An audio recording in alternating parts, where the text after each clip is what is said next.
देखिए, आज हम बात करते हैं एक बिल्कुल ऐसे टॉपिक पर जो आज के टाइम पर एक बड़ी चर्चा का विषय बना हुआ है। जैसे मेनली मेरा टॉपिक दिख भी रहा होगा कि हम किस पर बात करने वाले हैं, तो हमारा टॉपिक है role of parents in the life of child, कि एक माता पिता का बच्चे के जीवन में योगदान या महत्व। मेनली क्या होता है कि आज की डेट में एक अंधाधुंध जैसी रेस लगी हुई है और हर कोई उस रेस को जीतना चाहता है, लेकिन रेस ऐसी है कि हम उसे अपने बल पर जीतना नहीं चाहते, बल्कि अपने बच्चे के बल पर जीतना चाहते हैं। चाहे कोई पेरेंट्स हो या एक टीचर हो या एक स्कूल हो। अगर टीचर ये चाहता है कि मेरा बच्चा स्कूल में टॉप करे, पेरेंट चाहते हैं कि मेरा बच्चा पूरी सोसाइटी में टॉप करे और नंबर 1 पर आए, और स्कूल चाहता है कि मेरे एरिया में मेरा स्कूल सबसे नंबर 1 हो, वो भी किसके बेस पर? अपने बेस पर नहीं, उस बच्चे के बेस पर। तो कहीं ना कहीं हम बच्चे के फ्यूचर को दांव पर लगा रहे हैं, और ना तो पेरेंट्स को इस चीज की है कि हम एक बार बच्चे से पूछें कि बच्चा क्या चाहता है, ना एक टीचर को इससे मतलब है कि बच्चा क्या चाहता है, क्या बच्चे की उस चीज में इच्छा है भी या नहीं। कहीं ना कहीं एक बार अगर माँ बाप को लगता था कि मुझे डॉक्टर बनना था और वो खुद नहीं बन पाए, तो वे चाहते हैं कि उनका बेटा डॉक्टर बने या बेटी डॉक्टर बने।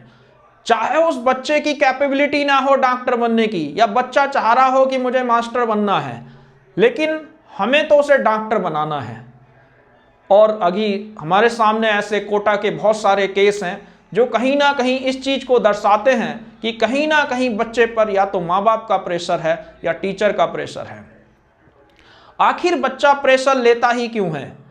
मेनली देखा होगा कि जब हम लोग अगर अपनी बात करें तो हम लोगों के कभी मार्क्स इतने नहीं आए, ना 90%, ना 100%, ना कुछ। हम लोग 65 और 60% वाले हैं, और उसमें देखा भी होगा कि जब हम पास होते थे तो कहीं ना कहीं माँ बाप बहुत खुश होते थे, और उसमें साथ के साथ कोई ये नहीं पूछता था कि कौन सी रैंक आई, बस ये पूछा जाता था पास हुए या फेल। और उससे क्या होता था कि हम बच्चे को कहीं ना कहीं मोटिवेट करते थे। अगर मैं अपनी बात करूं तो मैं 10th में 65, 12th में 65, ग्रेजुएशन में 66, 7 कुछ ऐसा। तो कहीं ना कहीं क्या हम अपनी लाइफ में कामयाब नहीं? तो मैं अपनी बात करता हूं कि मैंने नोएडा के कई टॉप मोस्ट स्कूलों में पढ़ाया है एज ए पीजीटी मैथ्स, और साथ के साथ मैंने कई गवर्नमेंट एग्ज़ाम भी निकाले हैं, और आज भी मैं अपनी लाइफ में कामयाब इंसान हूं। तो क्या हमारे पास अगर बच्चा हमारा 70% या 80% या 90% लाता है, तो हम उस पर क्यों प्रेशर डालते हैं कि भाई तू 100 क्यों नहीं लाया, कि उसका लड़का 100 लेके आया, तू क्यों नहीं लाया?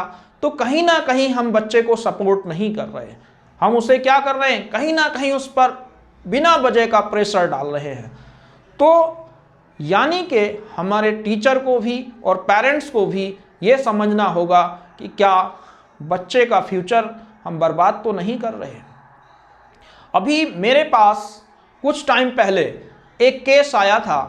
उसमें क्या था कि एक बच्चा है, वो बहुत मेहनत करता है, लेकिन जब एग्ज़ाम में बैठता है तो कहीं ना कहीं उसके मार्क्स उतने नहीं आते जितने आने चाहिए, जितनी उसकी कैपेबिलिटी है। कोई बात नहीं, पहला एग्ज़ाम निकल गया, उसमें वो फेल हो जाता है।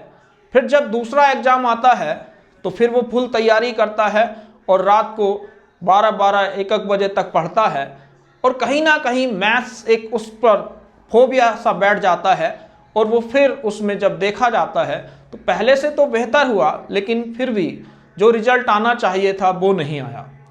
मैंने पूछा क्या बात है, तो पहले तो उसने बताया ही नहीं, फिर बाद में बताया कि हाँ मेरे माँ बाप मुझे रोज़ टोकते हैं कि नंबर क्यों नहीं आ रहे।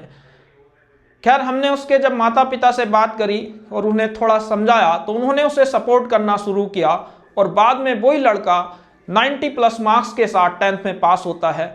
तो क्यों हम बच्चे पर इतना प्रेशर डालते हैं, क्यों उसे फ्रीली नहीं छोड़ते ताकि वो बच्चा खुद पढ़े, खुद मेहनत करे और उसका इंटरेस्ट जगे उस चीज़ में।